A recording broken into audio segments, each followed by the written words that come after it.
We want to think about oscillations of this pendulum. Now, pendulum consists of a mass M attached to a rigid rod of length L attached to some point, and we give it the ability to move around that point freely. Right, so it's falling under gravity, so there's gravity acting in this direction. Gravitational acceleration G, that's what pulls the pendulum. Its orbit. And the angle that the pendulum forms with the vertical, we're going to call theta of t. And theta of t is really what I'm interested in. Okay, so this is the dynamical variable, and you can write down what kinetic energy is, and you can write down what potential energy is, and we zero the potential in the horizontal. So when the pendulum is at the horizontal position, all its energy is kinetic, and so that's the zero of the potential. And we wrote down what the potential energy was, and the difference between the kinetic and the potential energy gave us the Lagrangian, and then we applied the Lagrange equations and came up with a second order differential equation that is essentially Newton's law, F equals ma. Right? I've divided everything by mass, so what's left here are the only two parameters in the problem, G and the length of the pendulum, that controls the oscillation. So at this point, when you're first introduced to the pendulum problem, you would say, this thing is too difficult to solve. So what we normally do is we assume that their oscillations are restricted to small oscillations upon the vertical, and we would make a simple harmonic approximation, say that sine theta, when theta is small, is approximately theta, so this would be approximately minus g over L theta. Then you say, the function, which is second derivative, is proportional to the function itself on the minus side, and it's sine cosines. I get constants of integration. I can fix those constants of integration using the initial state of the system. Okay. All well and good, the simple harmonic oscillator are flawed with the best testing laboratory we have for most of the physics that we do. But we would actually like to go beyond the simple harmonic oscillator in this story. So the question I want to ask is what happens when this theta is locked? What happens when theta is pi by 2, for example? What happens when theta is sitting up there as a starting position? When theta is off. Okay, simple harmonic motion cannot treat this because this approximation breaks down. I can't Taylor expand the sine function if theta is locked. Okay, so we have to try and figure out what happens when theta is locked.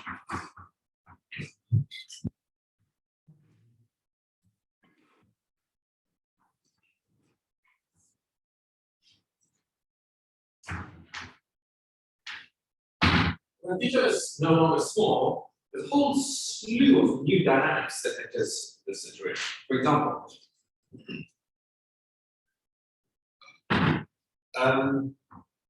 if we start off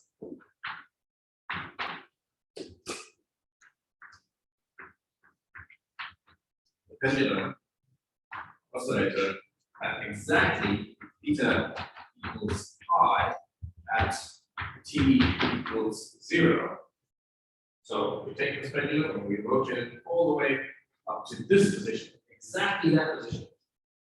We leave it there, right, at t equals 0. It will stay there because theta equals pi is an unstable fixed point of the system. Okay. So at theta equals, started off at theta equals pi at t equals 0.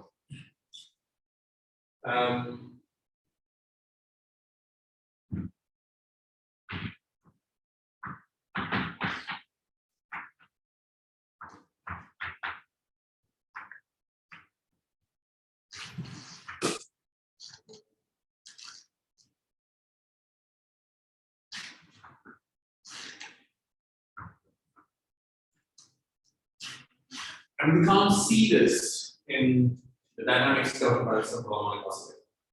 Okay, you won't see this particular fixed point, this unstable equilibrium in the simple harmonic motion.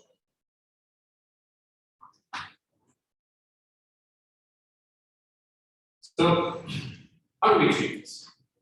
So to do this, we're going to do the following. We're going to assume that theta is just generally long. We're going to assume theta is not small, so the sine theta is not approximated by theta itself. So let's consider the general theta case.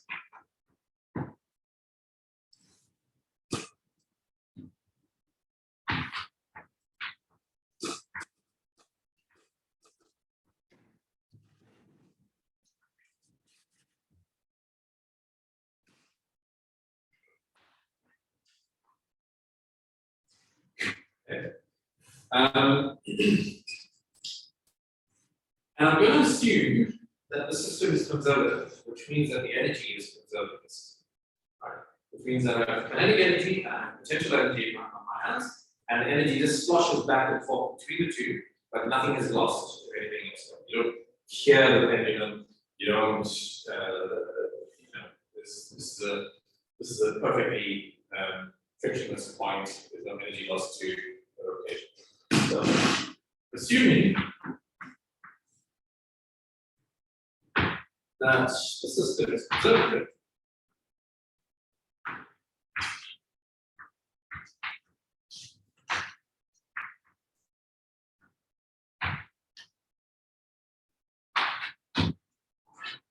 then I know the total energy, E, is the kinetic energy plus the potential energy. And my claim is that if the system is conservative, then this number is conserved, this combination is conserved. Energy sloshes back and forth between kinetic and potential as it moves around, but nothing is lost externally. So this is a half mv squared minus mgl cos theta.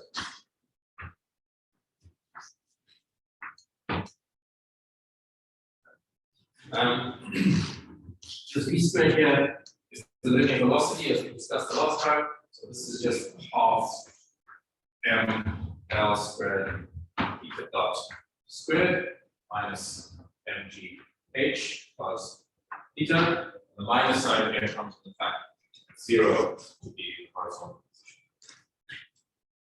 position. So the only thing that's dynamic, the only thing that's changing here is the theta. Right? So this is a differential equation.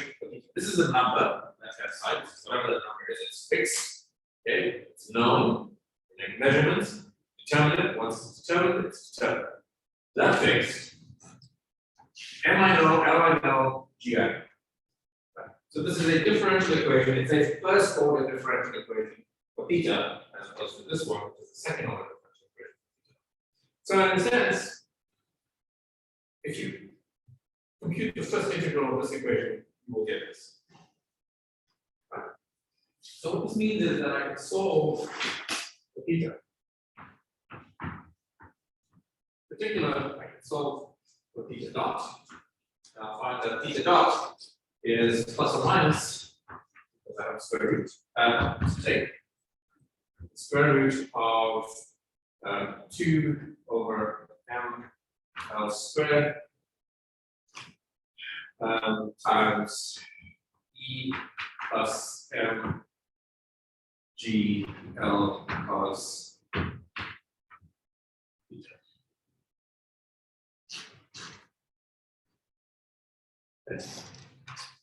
So in order to focus on the essentials of the problem here, I'm going to work in units in which I set m, g, and l equal to 1.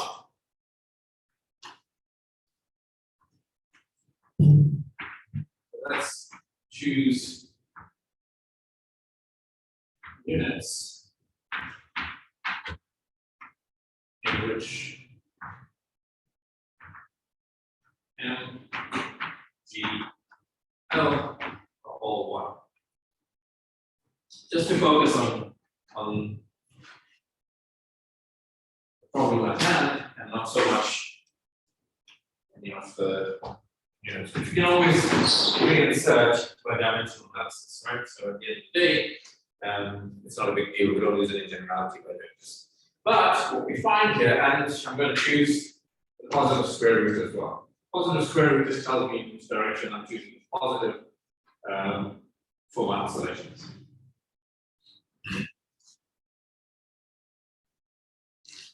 But this is just a matter of convention. Not that big a deal either. So what we find then is that with these choices, d theta by dt is just the square root of 2 times e plus cos theta. We still have to do this integral. Worst case, I can write down a formal expression for it. Right? Maybe I can do it, maybe I can't. But I can at least write down a formal expression. The reason I can do that is because everything on the right hand side it contains the theta dependence, and the only t dependence is the fixed integral. So this is the first order equation, but it's also a separable first order equation. So we separate it, and we write that, and we integrate them, and we will find that t is the integral of g theta over square root of 2 of theta.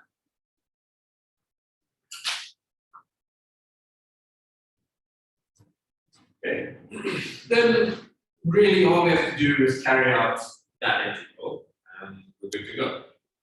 The problem is that we cannot express this integral in closed form.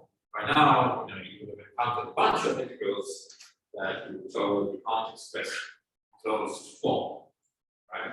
So you can write it down as a quadrature in this form, write it down as an integral, you can explore the properties of these things. This is exactly what we're going to do. So this integral can't be written in terms of a closed form in terms of elementary functions, but it is, however, an example of an elliptic integral. So integrals of this form, things that involve square roots of trigonometric functions, okay? Or generally square roots of certain combinations of functions are what are called elliptic integrals. They come in various forms, and we're going to explore these forms. So this is an example of an elliptic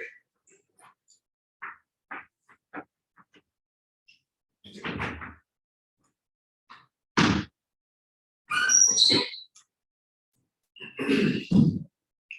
So the first thing I would like to do is to put this elliptic integral into a more conventional form. So if you go and look up Wikipedia or a textbook on the topic and ask what is an elliptic integral, you probably won't encounter this form. So let's put it in a form that you will encounter. So to do that, I'm going to change variables from theta to something we call x, to put this in a more conventional form.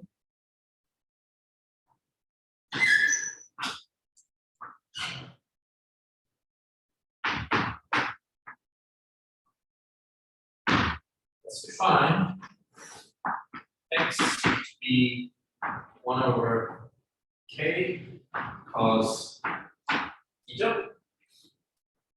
Sorry, 1 over k sine theta over 2, where this k here is the name I'm going to give to the combination square root of e plus 1 over 2. That's my definition. This thing here is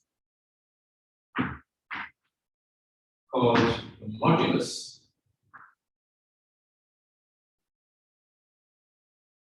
of the elliptic integral.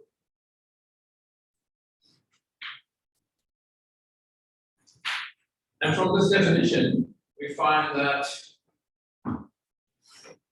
x dot, the reason I chose the definition, if I take it to the derivative, x dot then is 1 over k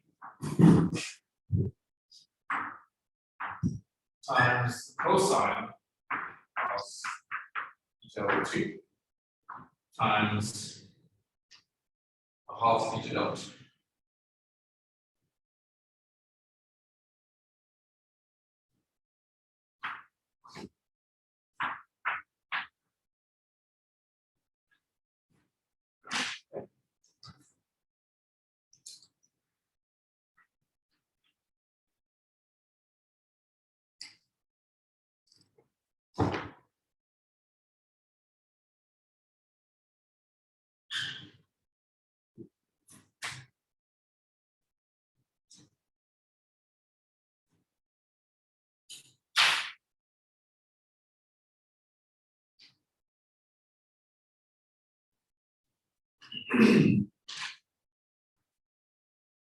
Okay.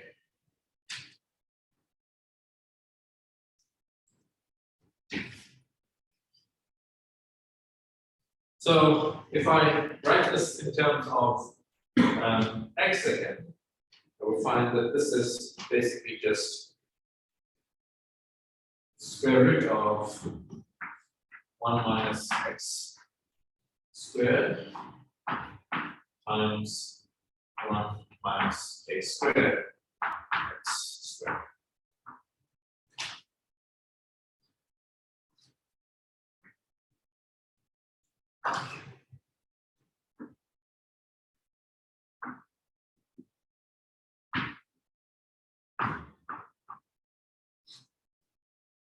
So let's just show that.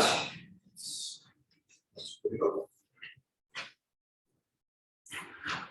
But what it means is that in terms of our new variable, then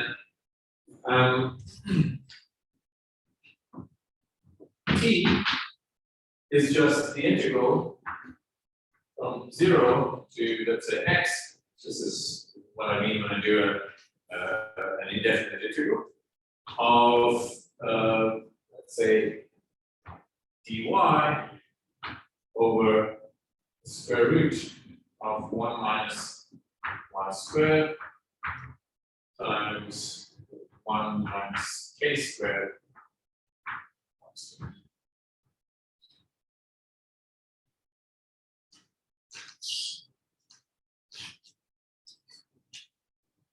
Okay. So this is just taking that theta integral and putting it into this form. This form is the recognized form of the so-called Jacobi's elliptic integral of the first kind. This defines for us this function, which we're going to call Sn inverse. And Sn depends on two things. One is x, and the other one is the parameter k. So to distinguish between these two, this is my variable x here, and k is the parameter, the modulus of the parameter. Right? And if I invert this thing, this tells me that x, by extension theta, is Sn of t, the parameter k. So this function Sn is defined in this way, is called the Jacobi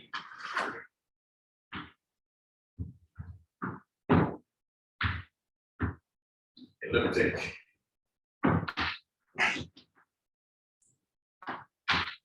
function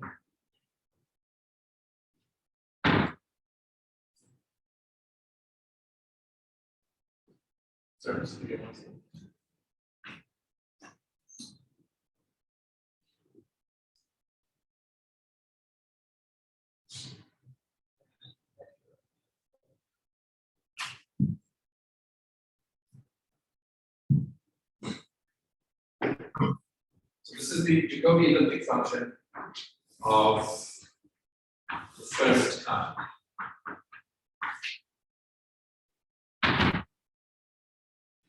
Okay. And x here is called an elliptic function. In terms of Sn like this.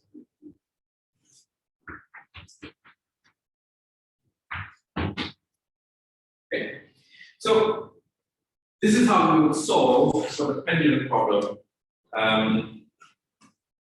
This is how we would solve for the pendulum problem in full generality. So we have actually made a harmonic approximation, but I'm going to show you that these elliptic functions reduce to trigonometric functions in certain limits. Okay.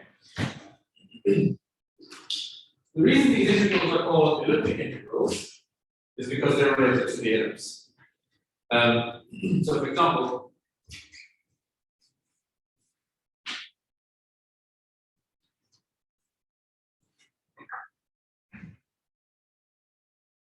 the circumference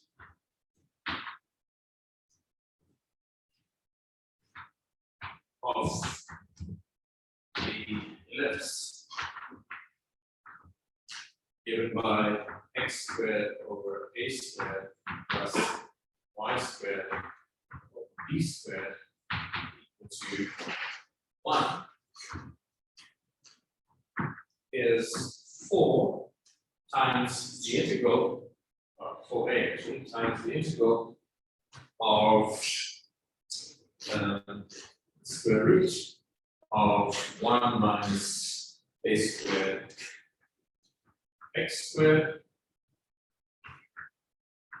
over 1 minus x squared dx from 0 to 1. And this is an integral, which is also an elliptic integral, so you can't do this integral in elementary form. And this is called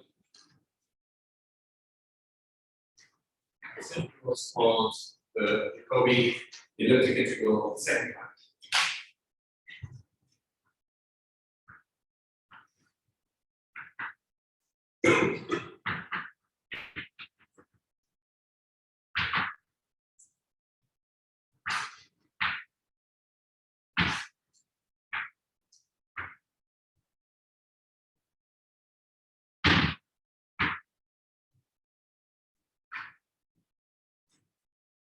The modulus here, k,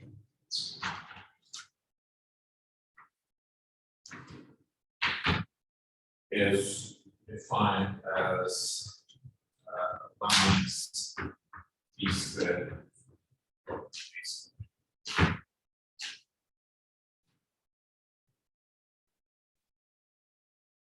Okay.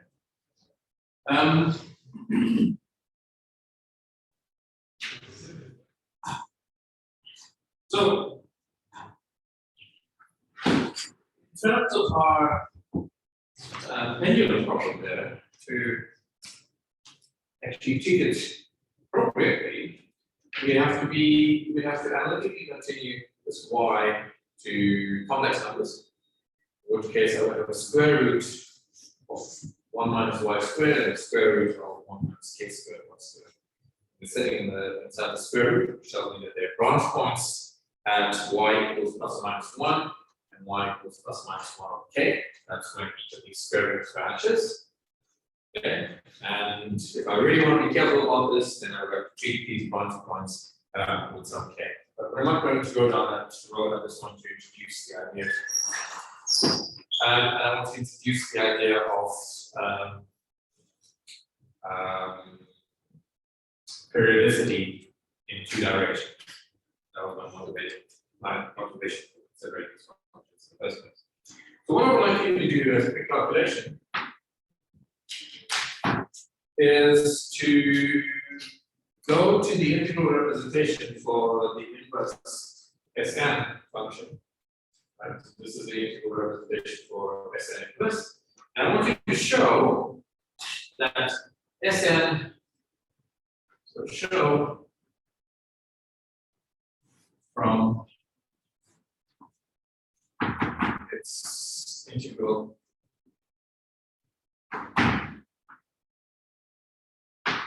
notation that Sn of x and parameter 0, so k 0, then this thing reduces to sine of x. That's, yeah. That's right. Okay. So I said that these guys are generalizations of trigonometric functions. So in the same way that I have a generalization of sine, I can expect generalization of cosine and I guess in some way tan. Tan one is a little bit funny, but this cosine one certainly exists. So in addition to Sn of x and k, there are two more elliptic functions.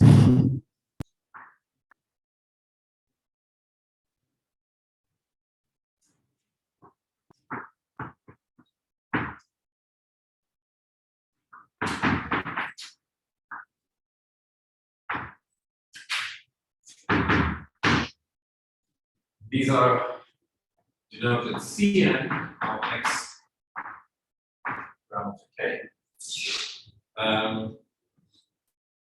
with Cn of x naught, which cos of x, and the function which we denote by Dn of x and k. This thing satisfies the Dn of x and naught 1.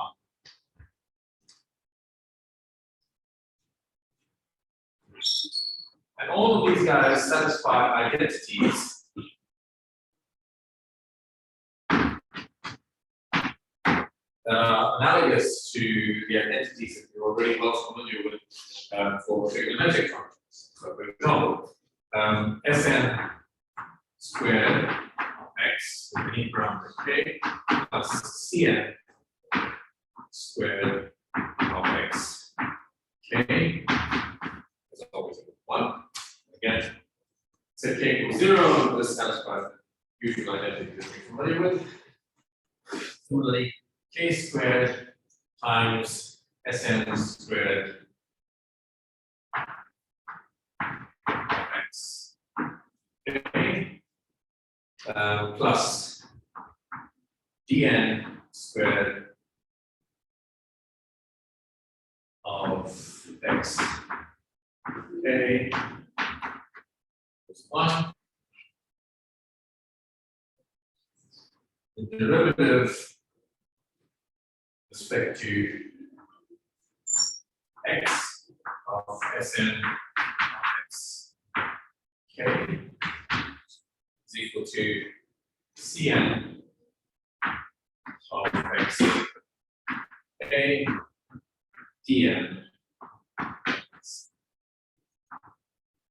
Okay. And the derivative of Cn function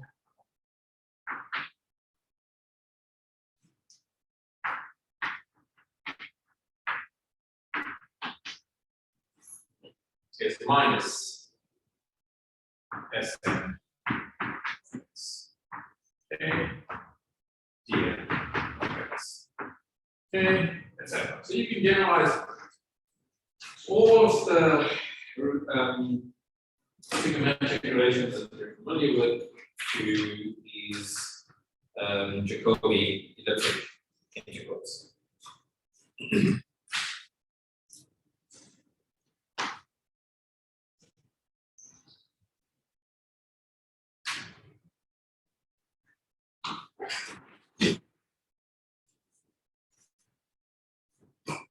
Okay, so that's not so fun. I'm sure it was not for a while.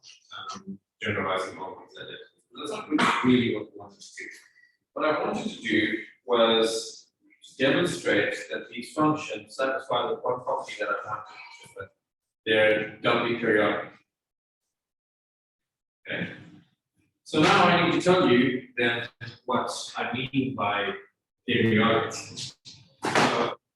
Usually, when we talk about periodic functions like sines and cosines, what we mean is we have an explicit realization of this function. say y equals sine of x. So usually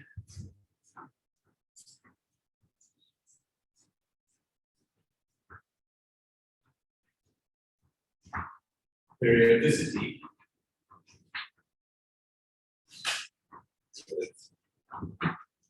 period t means that have some function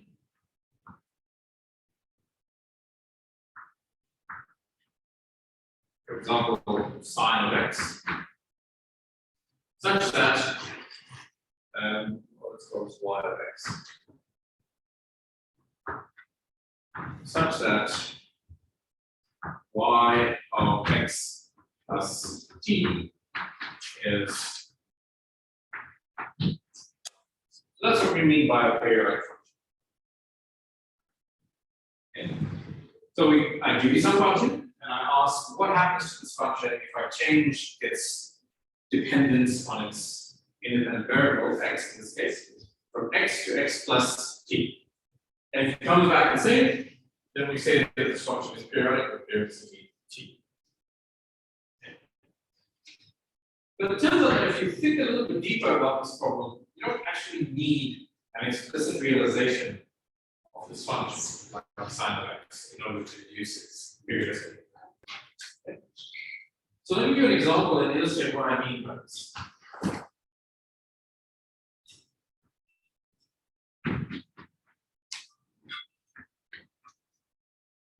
I'm going to use the sine of x thing because we know the answer to this. Right? So in our throwaway example of y equals sine x,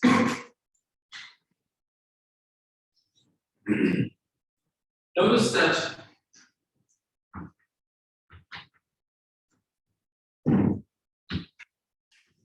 y equals sine x is the unique solution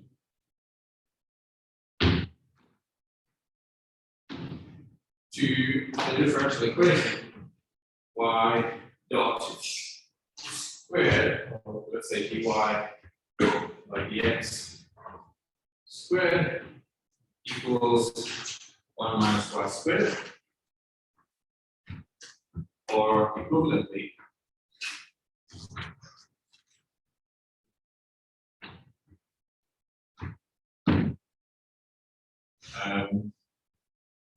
second derivative d2y by dx squared equals minus y, with the boundary condition that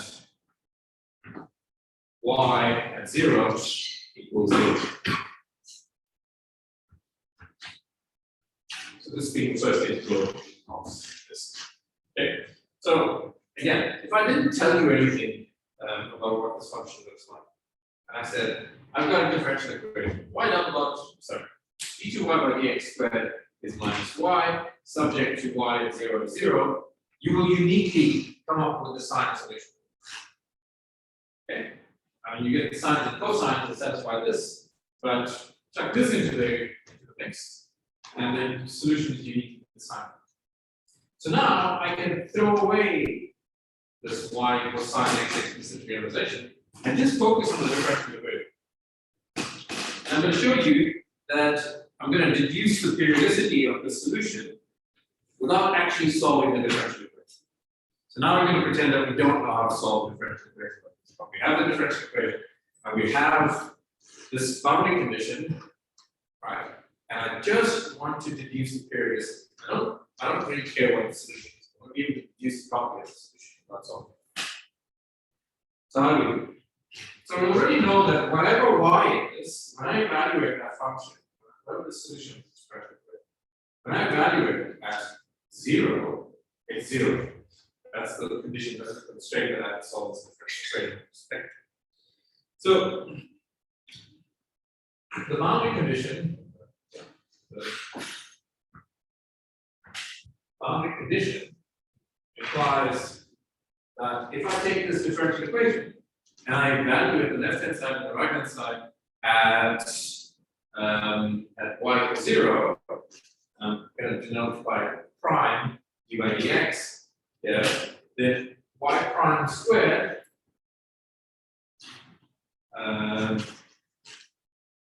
at x equals 0 must equal to 1. The right-hand side evaluated at x equals 0 is just 1. So now I have two choices for y prime. Let me pick one. I'm going to choose, and sign choice here is mine to make. Then I'll find that y prime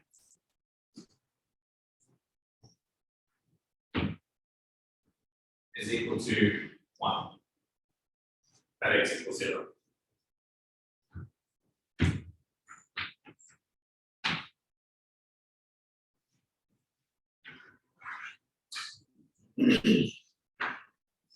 Okay, so y prime, the rate of change of y with respect to x at x equals 0 is 1. It's positive. That's the key point. So what that means is if I increase x, then y must increase. So if x gets bigger, because the slope of the function y of x is positive, as x gets bigger, y must get positive, y must increase. Can you see that? So increasing x increases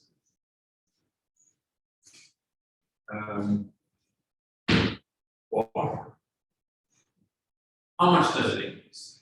Well, it increases all the way up until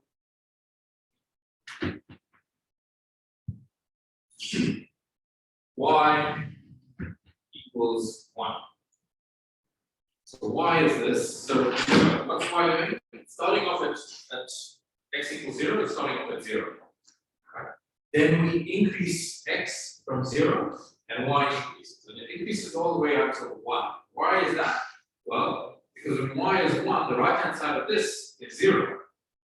If the right hand side is 0, then the left hand side must be 0.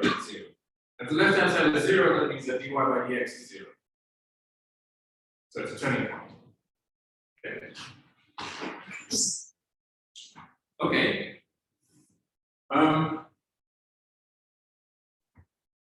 So we're y prime 0. So we have a turning point. Okay. But once you have a turning point, then you should ask questions about the curvature.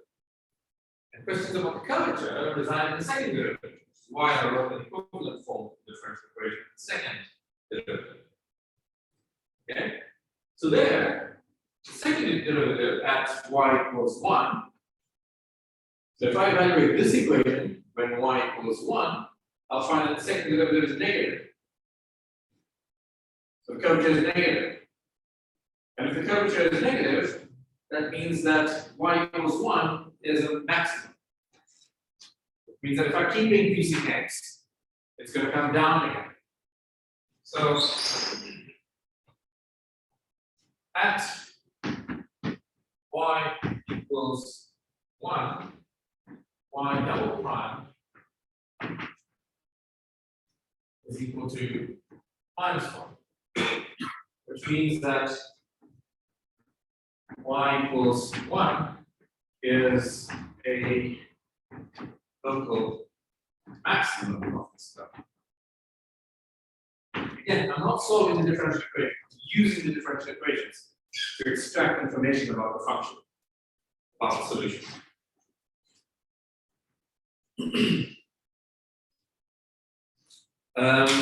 So if I increase x further,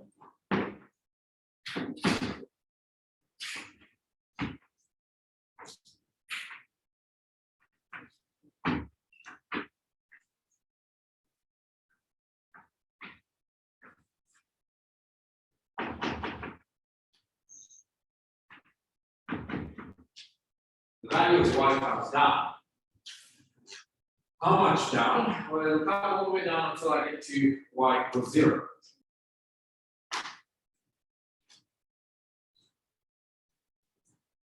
Only now, when y equals 0, y prime is equal to minus 1.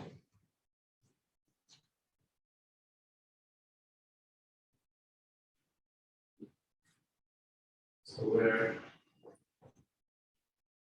y prime is minus 1. And so it keeps going until I get to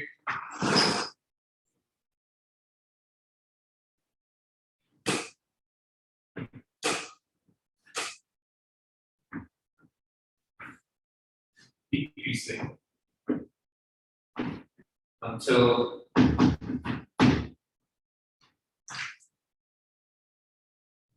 y equals minus 1. And when y equals minus 1, y prime equals 0.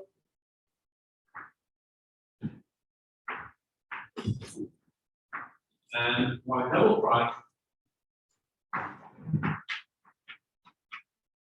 equals plus 1.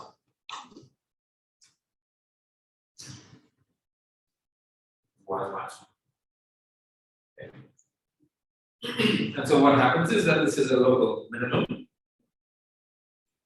And if I increase x further, then y increases from that point and goes to 0, plus 1, and then we repeat the argument. And you can see it's repeating between plus 1 and minus 1 to 0. Okay?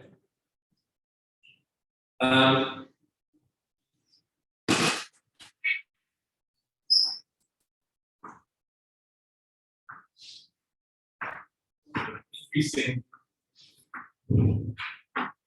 x further increases y until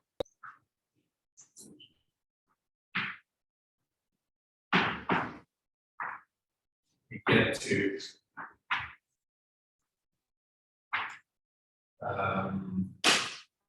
y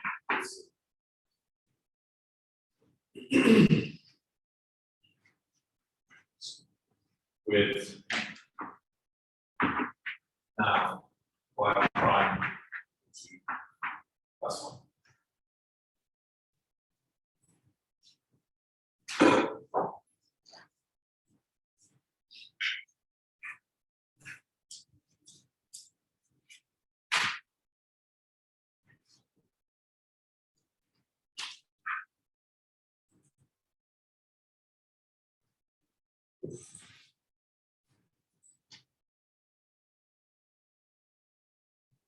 Okay.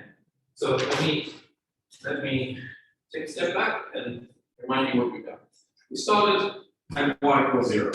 We checked that at that point y prime is positive. So if we increase x by some amount, we'll eventually get to y equals 1. At that point, y prime will be 0, but y double prime is negative, and so it turns around. So we're increasing t. Remember, this is a solution of sign, right? So we start off at y equals 0. We increase until it gets to turning point, below the maximum. We increase, it will get to 0 again, but the slope will be negative. We increase, we get to another turning point, the local minimum. We increase again, and eventually we'll get back to y equals 0 with a positive slope. So the total amount of x units that we've done, this circuit, the total amount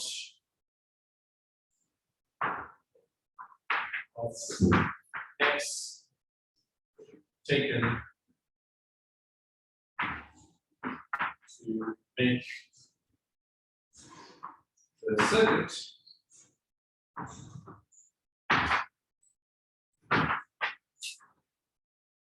called the period of the function.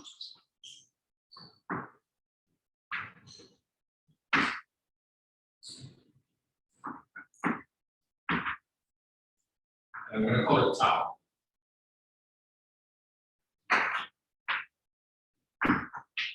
Again, I don't need to know what the explicit realization of this function is to deduce that it is periodic. Okay. But I can actually do more than that. I can calculate the period. So let's calculate this period and see what it's equal to. And to do that, I need to make two observations. Calculate tau. We note the following. First observation is that as a result of the symmetry problem, the full period is broken up into 4 parts. The 4 parts are so symmetry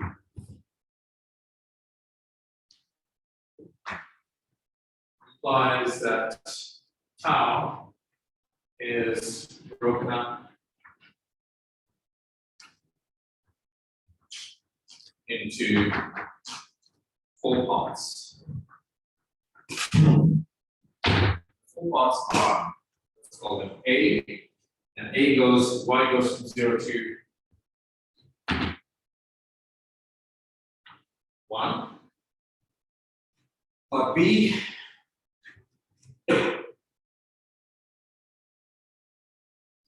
let's try to look at this.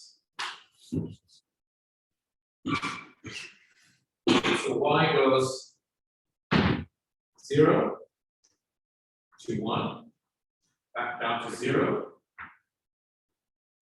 to -1, back up to 0.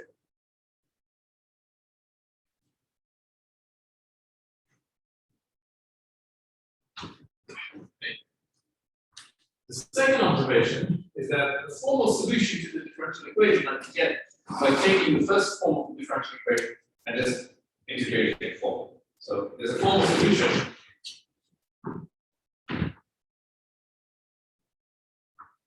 In quadratures,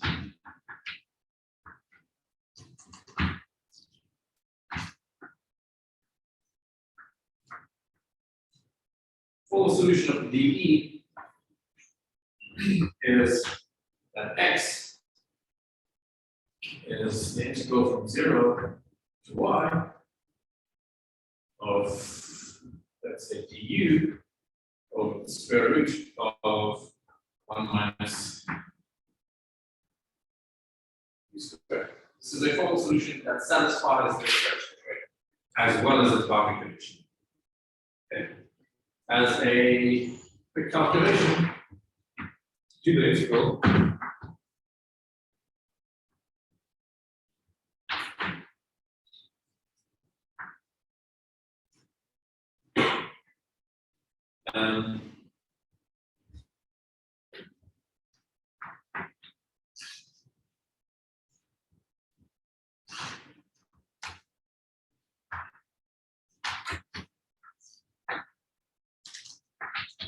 It's sin x.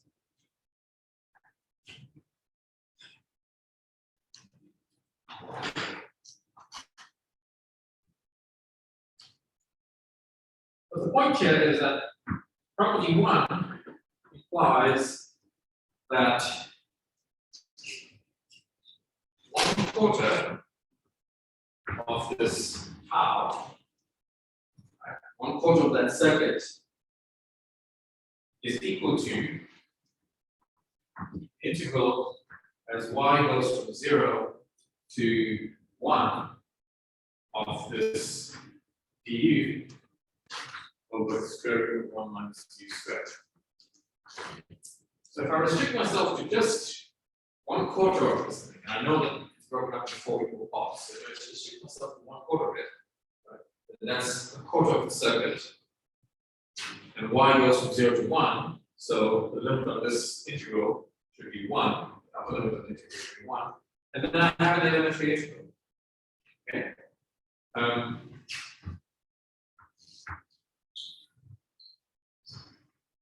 In particular, this means that now we have something else. Sorry? It's not.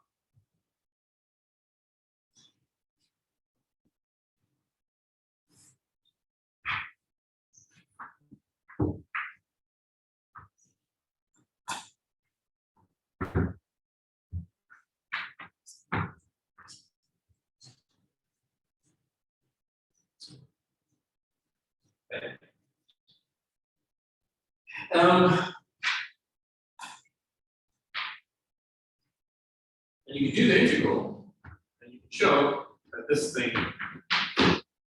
is 2 pi.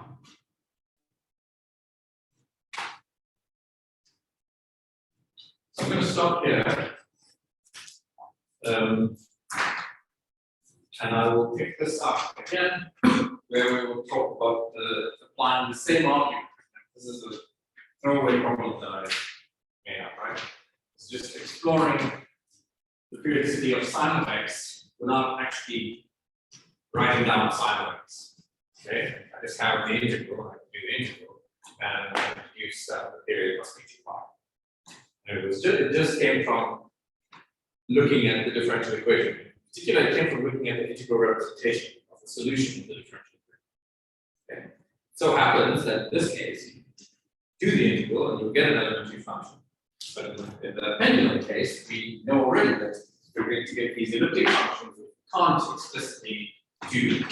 Because we can't explicitly do these elliptic functions, this argument, do the integrals of the elliptic function, this argument will prove very useful in deducing the doubly periodic property of elliptic functions. Cool. I'm going to close your notes. I have it already. Last section of that this time. Oh, okay.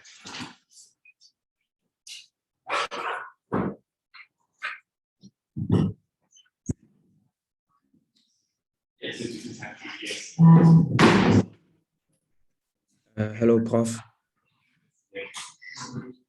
Prof. No. Prof. I didn't get that. Yes, there were 2 choices, plus and minus from square root. I've already used up the plus, so it only. So once you use it, oh, I see. Hello, Prof. Yeah? Can I just Hi. introduce myself? Any questions? Online? Hello, Prof. Yes, nothing. Can I just intro? Can you hear me? I can hear Can you you. hear me? Oh, Yes. I wanted to introduce myself to the students, but they're already leaving. Oh, hi, Info. You can, but they're already leaving. So Okay. let's do it next time. Yeah. Okay, no problem. All right. Morning. Morning. Yeah, it is possible if we, because if the recording are not able to upload online, maybe we can share the recording via the email